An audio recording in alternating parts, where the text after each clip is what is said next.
more particularly on details that relate to us ourselves, to encourage us to prepare for Christ's return, which we believe to be very, very soon in the very near future. So first of all, let's look at what we just read. There we are, 1 Thessalonians chapter 5, verses 1 to 3. But look at the early part of it. But at the times and seasons, brethren, you have no need that I write unto you. Now let's look at that closely. Take the word there, times. The Hebrew word, or Greek word, for the word times is the word chronos, from which we get chronology, right? It's talking about durations of time periods. So we're going to be looking at time periods tonight, as well as seasons. The word season speaks of the characteristic of a period. Like winter is cold. Spring is warm, blossoms are coming out. There's the characteristics of the times. So tonight we're going to be looking at two things. The signs of the times, the second part, and then the time periods. All right, so we're going to look at two aspects. We'll mix them up a little bit at times. But first of all, let's take the signs of the times. Now, remember what we just read in verse 3. Verse 2 and 3, the day of the Lord so cometh as a thief in the night. For when they shall say peace and safety cometh, then sudden destruction cometh upon them as travail upon a woman with child.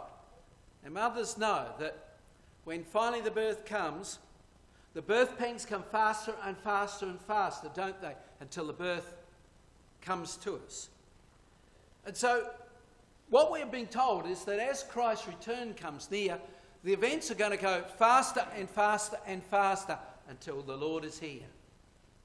And secondly to that, in the Old Testament it says much the same. And it says at the end, Yahweh will hasten it in his time. And so what we're to expect is things speeding up. Now, just go back a little. There we are. Last year. How long ago was it? Probably about 7, maybe 8 months ago, Russia moved into the Middle East. Did we expect to see that before Christ's return?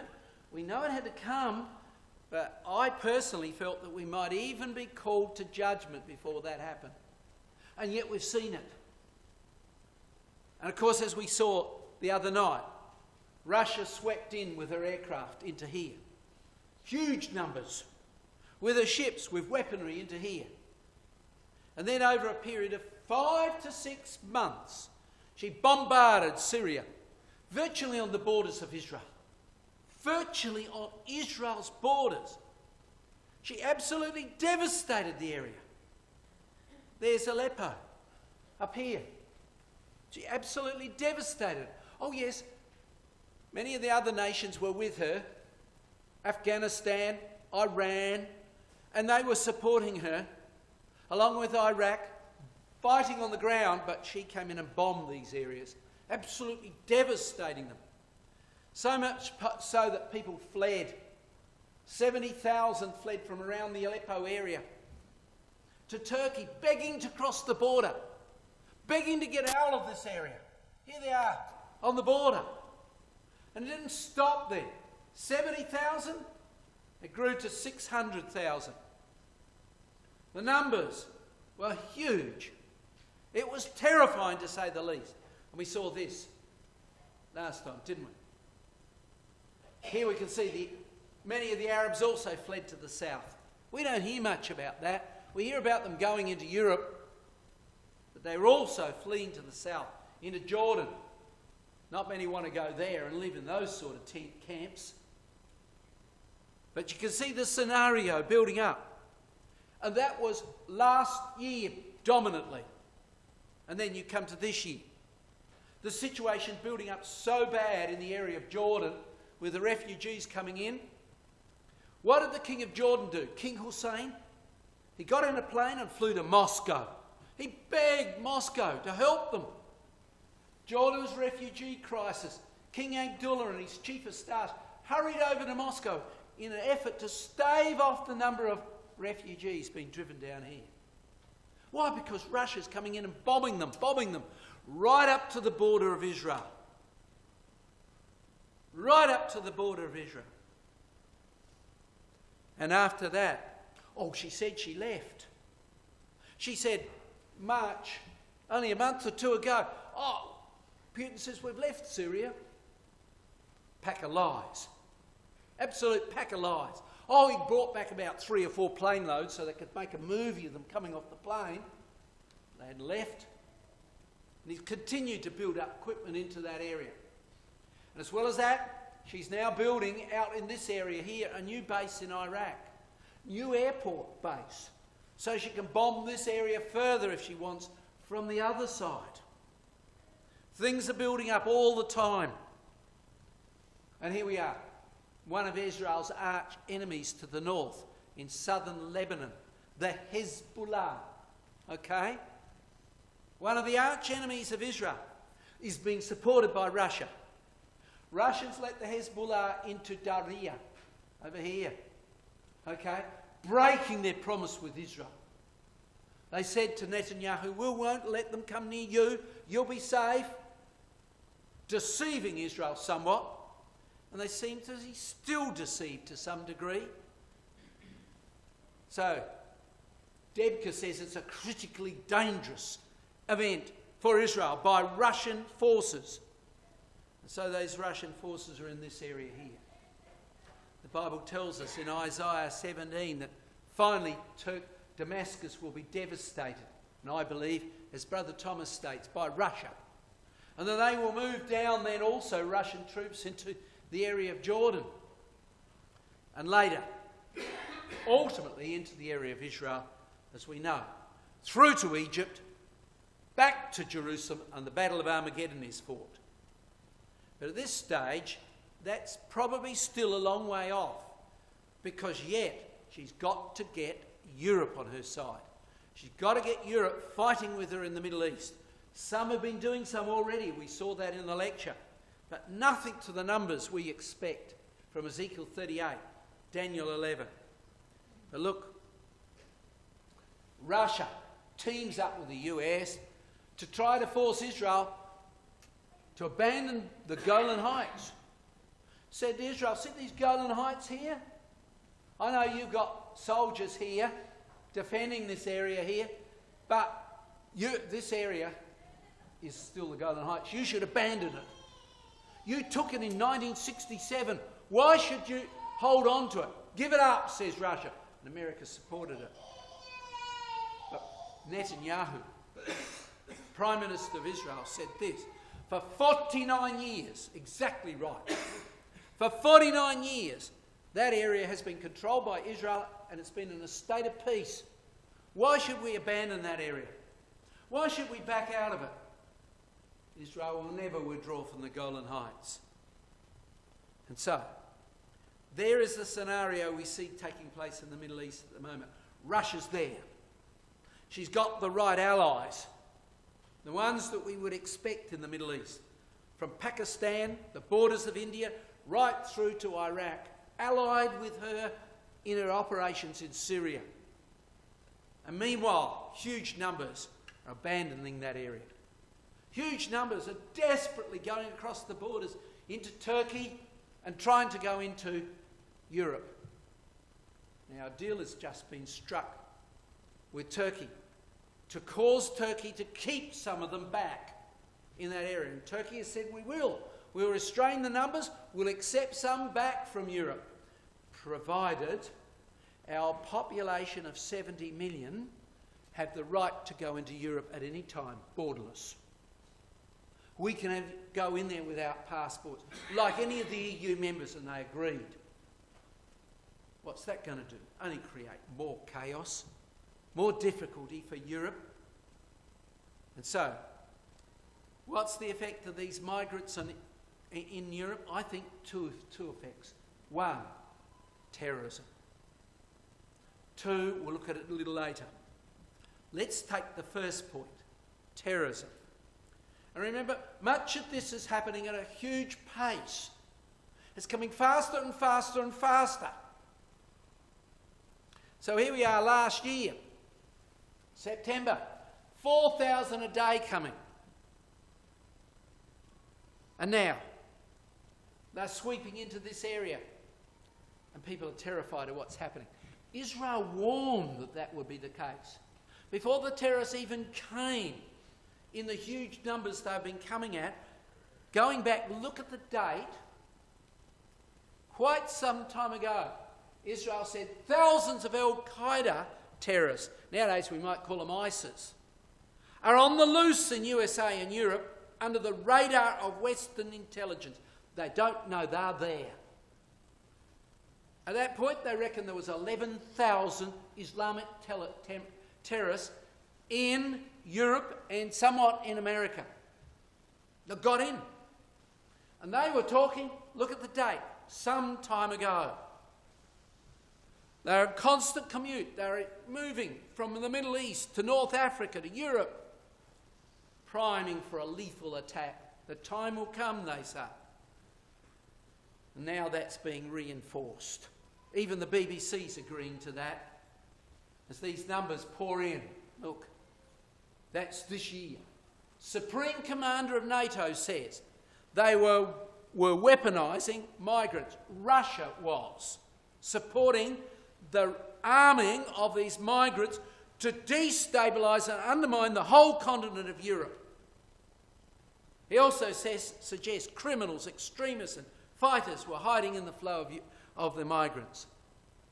So not only terrorists, but just ordinary bad people moving into the area of Europe. We saw this before, didn't we? So Europe is now terrorised. Europe is fearful, but it's even growing by the minute. You see, okay, last year, November the 13th, the attack took place across Paris. 6 attacks, only 5 sown there. 130 killed, 300 wounded in one attack. One event, I might say, even though it was 6 attacks. Similarly, the attack took place in Brussels, as we saw before. And they're expecting that to be the new normal. This will not be the last. Things are looking terrifying, in a terrible state. Death toll at that time was over 30, and it grew. And the near certainty there's more to come. But you see, that time, the attack resulted in one man escaping. That man, a terrorist, killed this chap. He was killed. Before they rounded him up, they got him, the terrorist, on the picture, on the movie, in Brussels airport, escaping after the explosion went off. They wondered what he'd do. They tried chasing around Europe. Before they could get him, he killed this man. What was his job? He was a security guard for this place. And this terrorist had stolen the pass that would allow him into here. Fortunately, the police captured him before he went any further. What was he after? When the Charlie Hebdo attack took place, now probably 18 months, 12 months, 18 months ago, the first attack took place in France. On that occasion, they went into the homes of all the terrorists who died, and they found in almost all of them maps of nuclear facilities around France. Descriptions of what to do to get into them. What were they after? This is what they were after. Nuclear material. Brussels attack. Nuclear terrorism, a real threat, says the UN watchdog. Now, what were they trying to do? They weren't going to make an atom bomb. They were going to get what they call a dirty bomb. Now, any of you could make one of them. I could make one of them. It's not very hard. Just get a gas bottle off a, house. Cut off the top when the gas is out of it. So you've got a nice steel outside, and load it with nuclear material they don't want, like uranium-238, which is not fissionable, but it's deadly. Then go and put a couple of sticks of gelignite in it and a fuse to it. All of you could do that. And then take it up and somewhere high outside Hamilton, well, maybe don't do this, but this is what they could do, all right? And let it off. The gas, the particles of that uranium-238 will be scattered all across Hamilton, and nobody could live in Hamilton for 20 years. Cameron said, the Prime Minister of Britain, they're planning to use drones loaded with with this nuclear material and dump it across parts of Europe. You imagine what that would be like. You go and live in that area, you'd get bombarded by the nuclear material, you could die from radiation poisoning. Terrible. Terrible. And so this is what they're fearful of, a dirty bomb. The nuclear terrorism has become an alarming possibility. They plan to set off dirty bombs. That seems to be what they're doing. And only a few days ago, May, how long ago is that? The second time in Georgia, they arrested five trying to sell uranium used in bombs. Russians were doing that to these terrorists. Arming them, it would seem. And here's a little container with uranium-238 in it. You can't use that in an atom bomb, but it's very dangerous. Very dangerous. So things are looking frightening, to say the least. So much so, half the French army is now deployed on the French streets. So half the French army, one of the largest armies in Europe, I think it's the second largest, is now occupied the role of being a policeman. They've got one here, one on that corner, one on that corner, so they're watching people in case something terrorist activity goes on. Somebody tries to let off a dirty bomb, say, or an ordinary bomb. They're fearful. So the country is looking inwards. Can the army defend the country? No. Not easily. Well, at least half of them are occupied in that way. And if further terrorist attacks take place, probably all of them will be. On corners. How can they defend the country? They need a whole series of soldiers with their tanks, equipment, to stop the Russians moving if they need to. We know the Bible suggests Russia controls Europe. Russia will take control Europe. The single biggest French military operation anywhere in the world right now is to be policemen on the street corners of Paris and other cities. So now, come back to what we saw. Terrorism. But let's go a bit further. An opportunity for Russia to move into Europe. Now, I can't guarantee how she's going to do it. We know she will. Look at this. Ezekiel 38. What does it say? We know it well. We've heard lecture after lecture on Ezekiel 38. Go to the land of Magog, Germany. Prince of Rosh, Meshach and Tubal, Russia. And Gomer, France, will come together. There is the key nations of Europe. And we know from Daniel 2, all of Europe will be involved, won't it? The 10 toes. And so, how is it moving at the moment? Well, let's go back a little while. We know this chap. Vladimir Putin plotting to invade Europe. The international business paper over in Australia, a respectable reporter. It claims this, that Putin wants to get the whole of Europe to Portugal. Putin's dream of having a sphere of influence across the continent all the way to Portugal. That's what they think he plans. He has concrete plans, they say, of invading Europe. Staggering. But that's exactly what we've expected for years, isn't it? But it's now looking like it's imminent. It's now looking like it's soon. That means time is short. Now come closer to our time. Last year. This was a suggestion made by Russia. Eastern Europe. In Eastern Europe, Russia said, we had to retreat from there in 1989 to 1991 when the oil price collapsed. Remember we talked about it in the lecture? Russia became absolutely poverty-stricken. Oil price hit $12 a barrel at one point. People were queuing up for a little bit of food. They couldn't afford to keep their army in Eastern Europe, so they pulled out. But you see, in Eastern Europe, many of the people who managed things were Russians by then. Russians, brought down from Russia. They might run supermarkets. They might run businesses. They might run the government. They didn't go back to Russia. They would have been crazy to go back to Russia. Think of the food price. Think of the amount of food.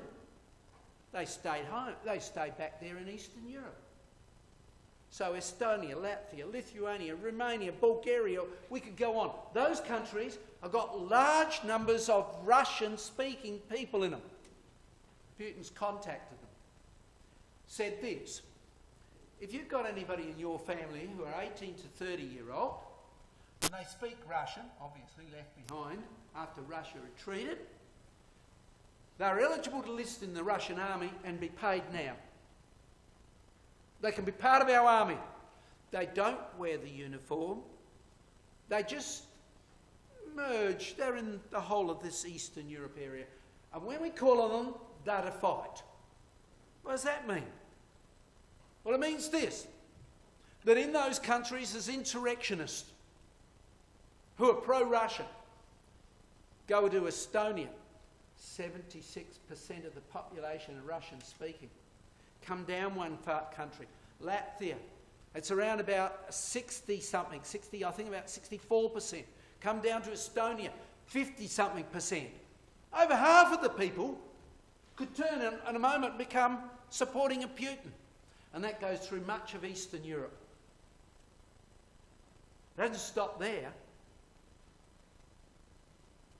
Here we can see we're dealing with the country of Lithuania, this one over here. The most southern of that Baltic states, Estonia, Latvia, Lithuania, I referred to a moment ago, with high Russian populations. In this country, well, they are very sensible. They know how to sort out Russia. How do you do that? You write a book. Give it to everybody. Books are the answer, aren't they? They answer everything. Is that right? They wrote a 98-page book and gave it to everybody in Lithuania. And what was it all about? What to do when Russia takes over. Gave it to everybody. What they started off by saying is this: go out in your garden, get the lawn, roll back the lawn, and dig a room under the lawn so that nobody knows where it is. Hide it. And in that room, stack away the food because you're going to need it. Get away a year's supply of food. You need medicines like me, getting a bit older? Okay, you better get enough medicine for 2 years. Stash it away, because when the Russian comes, you won't get it. And then hide, bring the lawn back so it can't be seen. Or if you've got a cave and you think you can get out, here's a route that might work.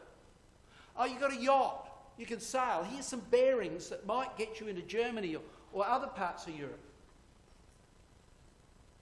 So all sorts of ideas were in that book to help the people to do something when Russia takes over. And finally, if you hear gunshots outside your window, then it's not the end. Duck, keep low, do this. Telling them what to do when the fighting really starts in the streets of Lithuania. And when that book came out, other countries said, we're preparing to do the same, if need be. We'll produce the same book, print it in our language. So Europe is sort of beginning to fold before the terror, the fear of Russia. Russia is now intimidating them further. You want to continue to oppose me? Look, Russia simulates a nuclear strike in the air against Sweden. Sweden's not even part of the EU. Terrorising Sweden here. And most concerned are Baltic states, Estonia, Latvia, Lithuania, former Soviet states that we talked about before a few moments ago. They're terrified. And now they are saying it would take the Russian forces just 60 hours to overrun those Baltic states. 60 hours and it's all over. And it's quite scary what's going on. Take this one. This is going back a little bit. Last year. This appeared over London. When it first appeared, it was in cloud. Doesn't matter. It came in towards Heathrow Airport with its transponders turned off. So other planes coming in didn't know it was there in the cloud. It flew around the airport, right? This was not the first attempt. There's many of them that's happened to Britain. All right? This heavy bomber came in, and then Heathrow Airport didn't know what to do with it. They radioed up, saying, look, get out of the way. They couldn't stop it. So what they did was they got all the planes coming in from, Canada, Australia, you name it, and redirect them to Birmingham Airport or to Paris Airport, not to Heathrow, because they didn't want to collide with this thing. Finally, they got fighters up and drove it out. When they drove it out, it flew out across London, away it went. And Cameron got on the telephone and said to Putin, how dare you do that? To send a bomber in with an atom bomb on board. In other words, if they'd shot that down over London, what would a London look like now? Hiroshima. Nagasaki. So you can see they're not, they're terrible what they're doing. It's terrifying. And so, go back to those countries. They're arming frantically now, trying to rally like mad. The world has started to spending more on weapons, particularly these Baltic states. They're frantically arming. Lithuania, 32% jump in their weaponry. What are they going to do? Well, let's take Poland, for instance. Poland's called up 46,000 men out of their industry into their army. They've been trained as part-time soldiers. Some of them have been even overseas in Britain, got work there. They had to come home to defend Poland. 46,000 of them were called up, above what they already had, to deploy a massive 46,000 strong army. The Kremlin is seeking to expand Russia's influence across Eastern Europe. Isn't that what we expected from the Bible? Of course it is. It's exactly what we've expected for 100-odd years, from Dr. Thomas times onward. And here we can see it's coming. It's absolutely scary what's going on. But for us, thrilling. It means the time is short. Look at this. Estonia president seeks a permanent NATO force. He said, look, I need soldiers permanently in thy country. He said this, Russia could take over Estonia before the NATO Rapid Response Force could be deployed there. He said, look, can't you see? I've got on my board only 40 to 80,000 soldiers, Russian soldiers, facing me. America, please help. Obama did respond. The first response he gave was really quite significant. He sent up 150 soldiers. Do the sums. 150 against somewhere between 40 to 80,000, maybe 60,000 on average. How are they going to cope? And he said this, we can land troops in your area in 48 hours. We can land them in 48 hours. It's somewhere up there. But anyhow, Estonia said they can land, they can take our capital city in 4 hours. 4 hours, it's all over. That 48 hours is hopeless. It's just too late. Now, finally, America is responding, but not enough. And only half-hearted. They don't want to be involved in this. This is looking frightening. Let's go one more. It's Finland. Further to the north of Estonia. They had contacted their reservists, nearly 1 million of them, and said, be prepared at a moment's notice to go into action, to join together, come together, get equipped and fight for Estonia. So letters have been dispatched to them all to prepare, to be ready, to leave at a moment's notice to defend their country. And so things are really moving. Here's something that's only happened in the last few days. Look at the date.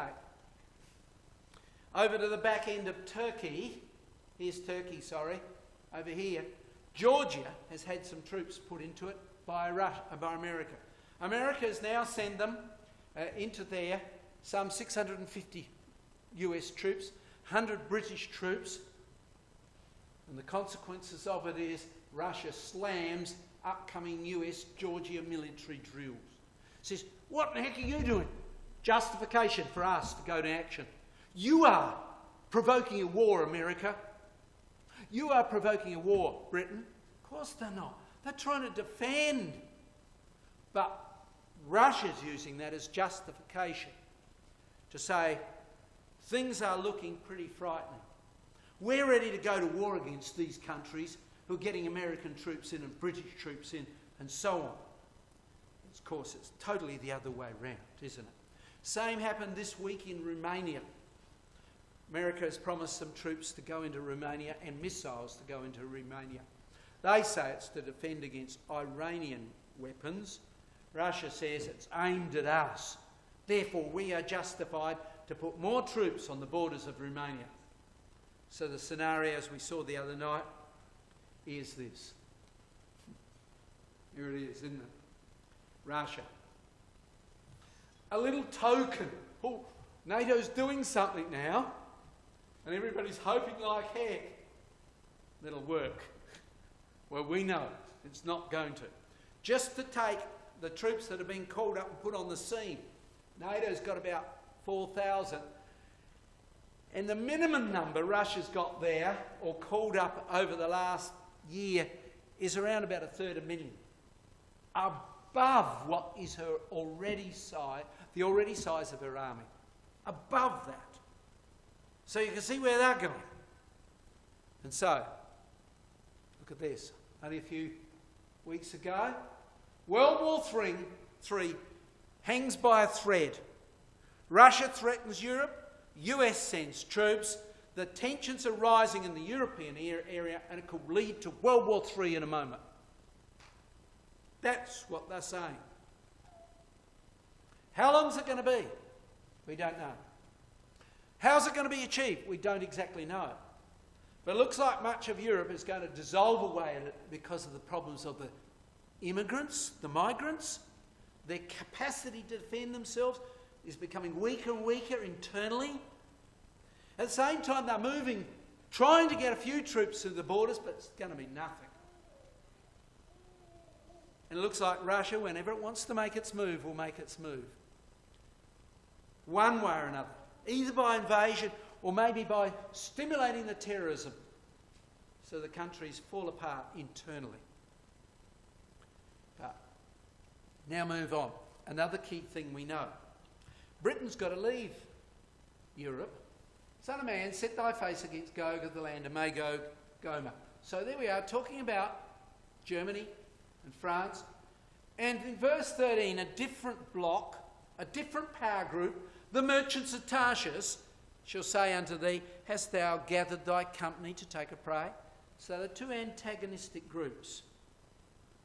This group, Britain, and the Commonwealth countries, Canada, Australia, you name it, almost certainly America. They will be opposed to this other group, won't they? So what are we to see? Britain will separate from Europe, and the EU must break up. Britain's got to go its own way. And now, the start of this year, February, Cameron went over to Europe, tried to get a good deal from the Europeans, because Cameron wants Britain to stay in the EU. He said, now give us a good deal, so I can go back to my people and say, look, I've got what we wanted. He didn't get what he wanted. He came home saying, oh, I got something, but nothing like what he was hoping. They didn't offer him what he wanted. And so, British voters appear to be getting ready to march to the exit door for the European Union after a new poll revealed a 12% lead for Brexit, that is, leaving the EU. Britain's leaving. And so things are looking very precarious here. It's got stronger and stronger, the move to leave, since that article was written.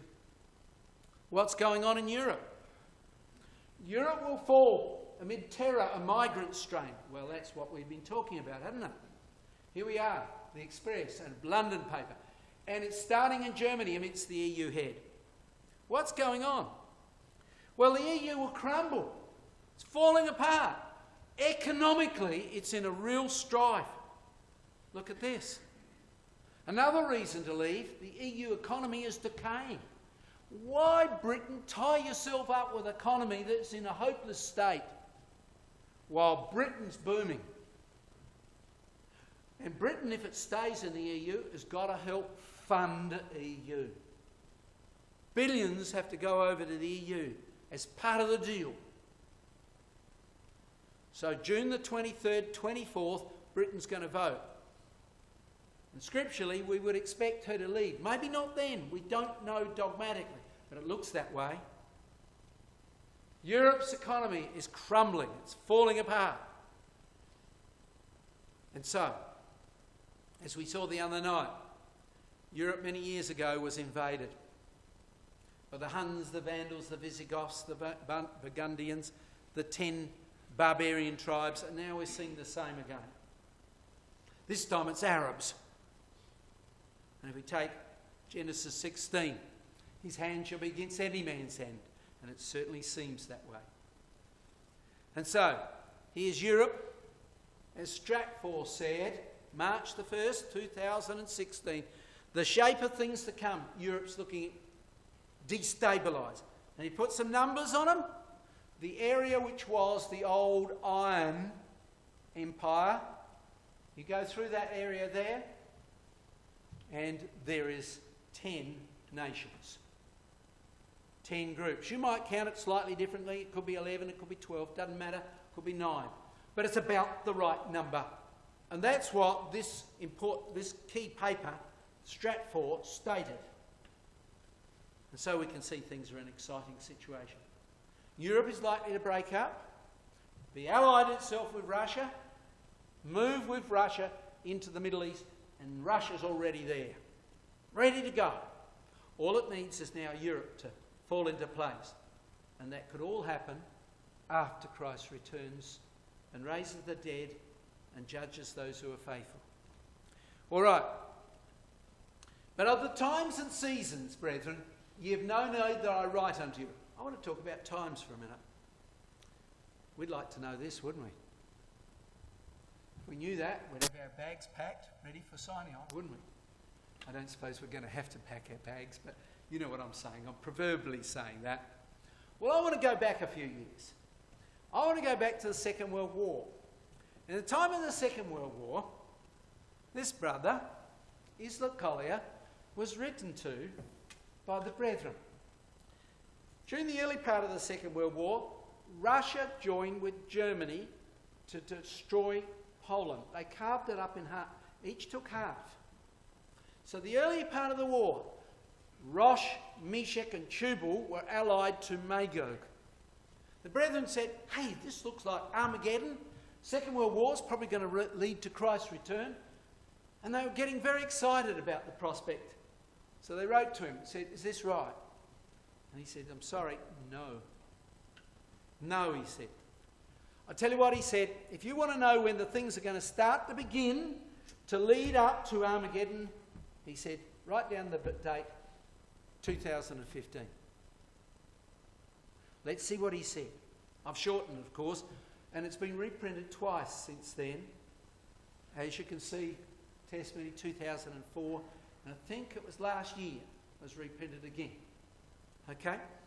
And this is what he said. At first thought, which arises with time periods, it's a bit unwise to, put much weight on it, to speak too confidently.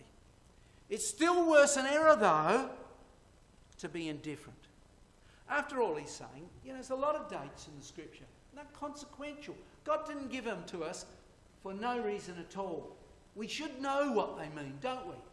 So he says, it's still a worse an error to be indifferent. Always be interested in the question, how long? All right? Now he says, Pepin, king of France, came into Italy and conquered the temporal power and conferred the temporal power upon the Pope. in the year AD 755, and actually it was 755 through to 756. And according to this, the end will be 1,260 years later. Do the sums. It's last year, is the beginning. That's what he said. Now, turn with me to Daniel chapter 7. Let's see where he got this idea from. Daniel chapter 7. Now, I've got some of this on the PowerPoint for you to see, but when you get there, I would like you to look at verse 8. So, Daniel chapter 7, verse 8. Now, let's first of all think about Daniel 7 for a minute. Daniel 7 says much the same as Daniel 2. Daniel 2, it talks about all these empires and describes them as lovely, pretty, gorgeous metals, glowing. He's talking to Nebuchadnezzar. That's how he saw it. But now he's talking to brethren and sisters, and he talks about the gold as being a cruel lion. The silver, the bear, rapacious animals. He's talking about the nations to us, to brethren and sisters. So he describes them as cruel animals. Now, so this chapter's addressed to us. The previous chapter's addressed to Nebuchadnezzar primarily. All right? Now look what he says.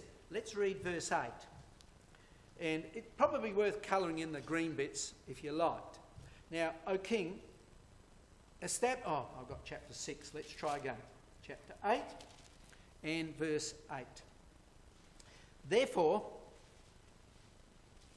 have I got it right? Come on, I'll get there wrong in a minute. Daniel chapter 7, verse 8. Oh, sorry. I'm trying to go a little too quickly because time might run away from me in a minute. I considered the horns, and behold, there came up among them a little horn, before whom there were 3 of the first horns plucked up by the roots. And behold, in this horn were the eyes like the eyes of a man, and a mouth speaking great things. So here we are. The Roman power had 10 horns, but 3 of them were plucked up and given to another horn that had a big mouth and no ears. Who's that one? Anybody like to guess?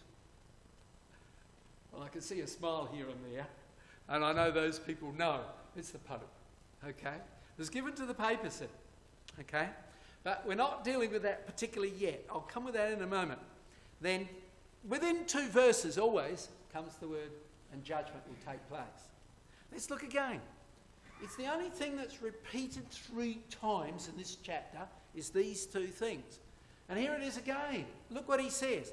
And of the 10 horns that were in his head, and of the others which came up, before whom 3 fell, even of that horn that had eyes and a mouth that spake great things, whose look was more stout than his fellows. And then 2 verses later on, judgment.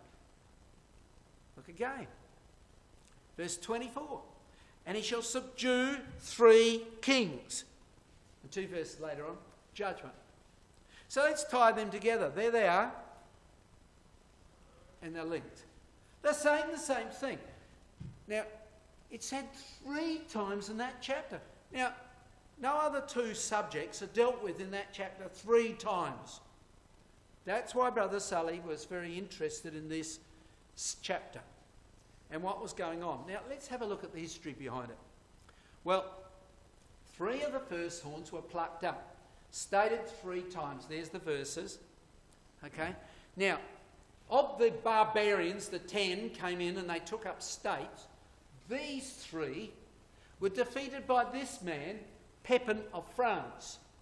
Now, Pepin of France was religious. His son later on became Charlemagne, who established the Holy Roman Empire. So you can see quite a religious bent there, can't you? And he thought, well, I'd like to get things nice for me when I die. So he went over to the Pope and said, what would you like?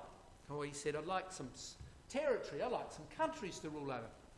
So he said, all right, I will defeat these, and I want you to give me a guaranteed ticket to heaven. See? Pretty smart, wasn't he? So what he did, he came in here, marched in. He did it on 2 occasions. The first time in 754, and he defeated them temporarily, gave them to the Pope, and they lost them. So he had to come back the next year and fight that year and the next year. 755 to 756, we'll look at that in a minute. And finally gave it to the Pope. So here's what we read before. And the 10 horns are the 10 kings. They are the 10 on the dragon. And another shall arise, and he shall subdue 3 kings.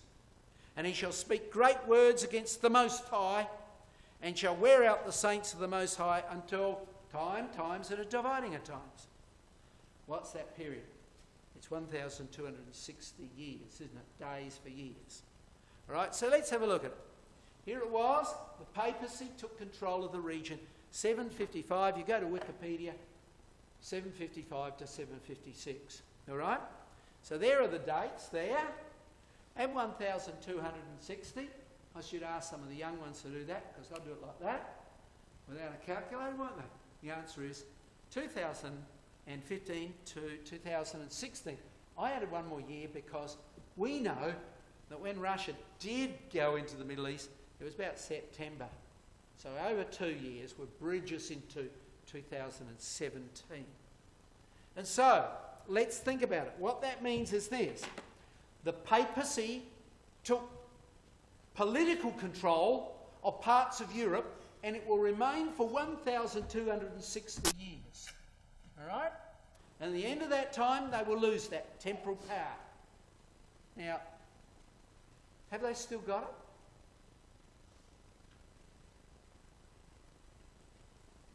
And still rules Europe. There's the Pope. There's the leader of the EU. Mr. Van Rompuy, he's a priest. He's a Jesuit. He doesn't have to wear priestly garments. He's a Jesuit. The Jesuits are called the Papal Army. This man, he runs the biggest bank in Europe, the combined bank. He's a Jesuit. This man, Joseph Barroso. This man, he runs the Club of Rome when they all come together. He's a Jesuit. This man over here, he's a Jesuit. This lady, she's Roman Catholic at least anyhow. And she comes from Britain and she represents Britain there. But almost everybody you can think about of key importance are Roman Catholic priests running Europe. Still runs Europe. In that position, 6 Jesuits. Now, the papers suddenly went mad on it because this man made a stumble. He said we all went to the same school. And the paper, this would be about a year ago, went crazy, hunting it all up and found out as many people as they could where they went and found out Jesuit school, Jesuit school, Jesuit school, Jesuit school. Now, not all of them were, but many of them were. And they swear to the Pope that if the Pope asks them to murder somebody, they will do so. They are utter allegiance to the papacy. They are the Papal Army in Mufti. Okay? And so, what's going to happen? Well, if Putin takes over, will he allow that to happen? I suspect Putin will take over politically. And Europe will no longer have the EU ruling it. And it's about to break up. It's all falling apart. It's looking precarious. They think if Britain leaves, that will really, really help to break things up. So it looks like in a moment that could change. And so here we are. At a very critical time, things are heating up. Russia's in the Middle East. When so? 2015. All right, well, let's leave that for a moment. Time's running away from me. Here's another point. Matthew chapter 24 says we'll be eating and drinking, marrying and giving in marriage until, and then goes on to speak of the coming of the Lord. What does that say? We'll live in prosperity until we're taken. Again, in the days of Lot, they were eating and drinking, marrying and giving in marriage until he was called out and his family to leave. And then judgment came. Didn't it? In both cases. So what does that tell us? The world will experience a financial collapse after Christ's return. We're not going to experience it. If we were waiting for that to happen, we could wait till the economy absolutely collapsed and we get our act together, could we? That's not what's going to happen. Now, my time's really running away from me, so excuse me, I'll not turn this one up. But here's a quote, Isaiah 24, verse 1. Behold, Yahweh maketh the earth empty, and maketh it waste, and scattereth abroad the inhabitants thereof.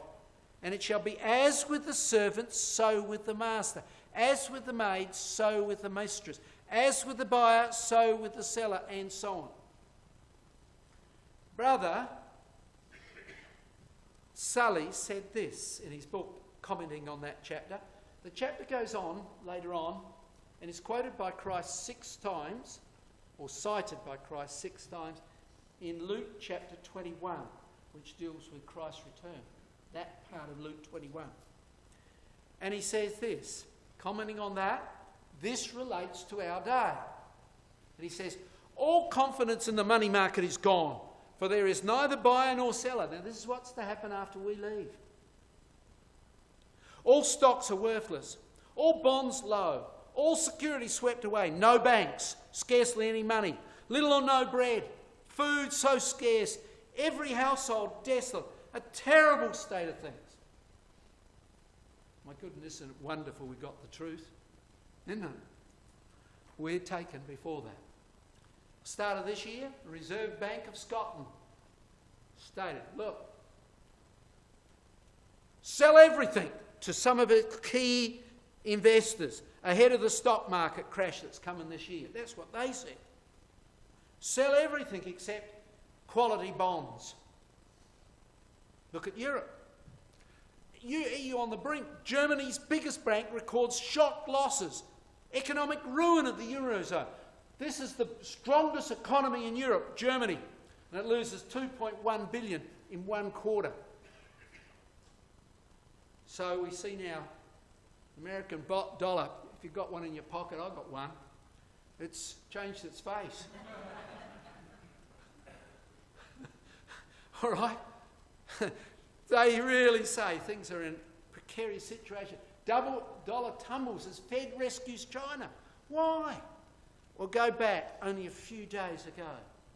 Here, The Economist, the leading newspaper, financial newspaper, says this: the coming debt bust. It is a question of when, not if, real trouble will hit China. And they're talking about huge problems growing in China. I can't read the whole of it because time's rushing away from us. But things are looking frightening. And look, only a little way ago, only a few days ago, they were saying China's in deep trouble, deep trouble. I think they said 296%. Its debt was 296% of GDP. That means let all the Chinese don't eat anything for nearly 3 years and spend nothing and work like slaves, and they'll pay the debt off. Horrendous problems coming. Okay. I could go on, but let's not do it. We've got to see Israel. Maybe I'll come back to that for a minute. Jews continue to return to the land, and we expect, don't we, them to dwell confidently in the land. Well, that's what we're expecting, isn't it? To continue. Well, last year and this year, Aliyah. The Jews coming out of Europe is huge. France has had an increase of something to the order of about 118%. The leader of commerce, the member of parliament who runs the commerce of France, got really panicking because there's so many Jews leaving. And he raced down and saw Netanyahu and said, can't you cause some of your young people who are good at businesses to come home, back to France? Because our economy is falling apart. These are good business people. And not only when they come down to Israel, do you know what else they're bringing with them? Their money. Their money. And it's hurting our economy. And it's helping Israel. Okay. So the numbers are pouring in there. Out of Ukraine, it's jumped by 250%. And what are we finding on the West Bank? Things are not looking good for the Palestinians. Oh, this is very serious. Go and talk to Ted over there and myself afterwards. The school teachers are marching. All right? 50,000 have marched in Ramallah, protesting they're not getting paid properly. Why not? Because the Palestinians used to get a component of the tax from Israel, a fair component, money from EU, money from the Saudis and other rich Arab countries, and they're not getting it now except from Israel. Not getting it now from Israel. So they can't afford to keep the terrorists in jobs, nor can they afford to keep their teachers in jobs. So, look at the West Bank. Night time. It's going into darkness. Why? Because they haven't paid their power bill. It's now reached 430 million. They haven't been paying it. All right? And Israel's been going around the West Bank and saying, all right, you're a reliable Arab, come here. You haven't got a job? No. I'll make you a policeman. You're relatively pro-Israeli. You over there, you're a sensible Arab. You become a policeman. And they're beginning to change the West Bank. What about Gaza? Hamas scrambles to make up a budget shortfall. The Egyptians have closed the tunnels which the Hamas were running to put, goods back and forth, and were taxing everything going through. They were closed by Egypt at Israel's request. As well as that, they halted Iran's support, no more money coming in. Iran hasn't been sending it in. And all international aid has basically stopped. So they're in real shortfall, really in financial trouble. And what about Israel? They're confident. Now, young ladies, if you were over in Israel, you wouldn't because you're a Christadelphian, but be that as it may, you can join the army. Everybody does when they leave high school. They go into the army for about 3 years. There they meet their partners and so forth. They really love going into the army. It's great fun. Nowadays, they don't have to leave Tel Aviv if they live there. See, if you're good at a computer, look, you can sit in front of this and run a fighter plane. Or you can run a naval vessel. Or you can run a tank. All remotely. And that's the way Israel's going with their army. Not likely to lose too many men they go into battle next time. And they apparently have told America early in the piece, when ISIS terrorism begins, if you ask us, we'll wipe them out with these. Now that's not come to that, but Israel is that confident that they could do that with their fleet of drones. All right, so lastly, Israel and its neighbours. And according to the Bible, Israel should be friendly with Egypt.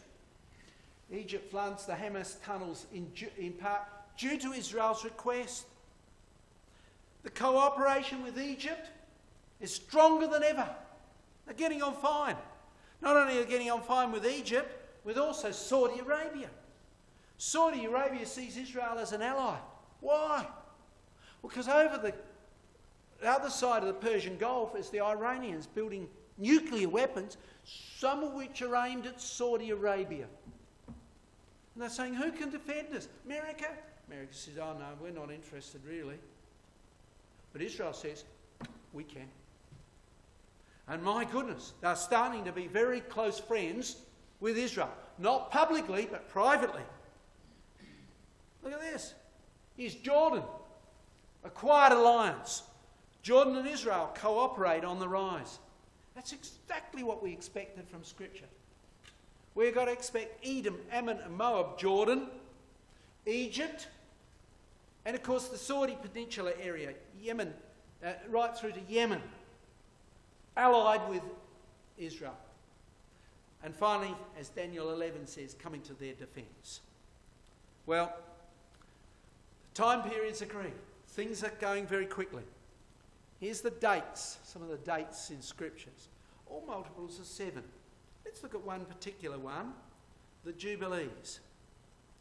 If you go, we won't go to it, but in Leviticus chapter 25, verse 18, it says, of the Jubilee period, that it is 49 years, 7 Sabbaths a year, 7 times 7, 7 Sabbaths a year. even 49 years. All right? So it's definitely, how can that work?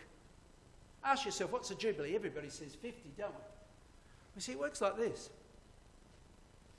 The jubilee lasts from there to there. 7 lots of 7 years, 49 years. But the jubilee is announced in the first year of the next block of 7. The next block of 7. There. The next block of 7. So if you take from jubilee, when the jubilee is announced, to the next, it's exactly 49 years apart. Okay? Well, let's see how that works. And incidentally, supporting that, if you go into the old heralds, there's 2 chaps that I think we can trust. Brother Thomas, and he also quoted somebody I don't know if you've heard about, called Isaac Newton. Okay? So Isaac Newton, who wrote a lot on religion, he said so too. So he's a pretty smart cookie. So we'll accept that, shall we? All right, now let's look at that again. When were the Jubilees? Here they are. Let's take the first one. National homeland became possible for Israel. 49 years later, 1966, Jerusalem returned to the hand of the Jews. I can remember in Enfield when I was a young man, hearing talks on this coming up. They said 1967 is going to be a big year. We didn't know what it was going to be, but we knew it would be a big year because it was a Jubilee. And man, were we excited when Jerusalem fell to the Jews. What about this one? It started already. Russia's in the Middle East. What's it going to lead to? We don't know. It could be that Israel takes control of the West Bank and gets the whole land. We don't know. But things are looking very exciting. So let's bring things to a close. We're racing, using too much time. Look, this is what Christ said in Luke chapter 12. Brethren and sisters, young people, let your loins be girt about, your lights burning. We know the time's short, don't we? Super short. And ye yourselves like men that wait for their Lord. Remember Moses, Joshua going up onto the mountain, waiting 40 days for Moses to come down, as we talked about in the exhort. And then when he cometh and knocketh, they may open to him immediately. Blessed are those servants, that's us, whom the Lord, when he cometh, shall find watching. Be ye therefore ready also, for the Son of Man cometh at a time when ye think not. No, we don't exactly know the time. We know the signs and we know the general times, but we don't exactly know the times. But finally, let it be that we listen to Christ. Go forth unto the kings of the earth and gather them to the battle of the great day of God Almighty. We're seeing that happening. Behold, I come as a thief.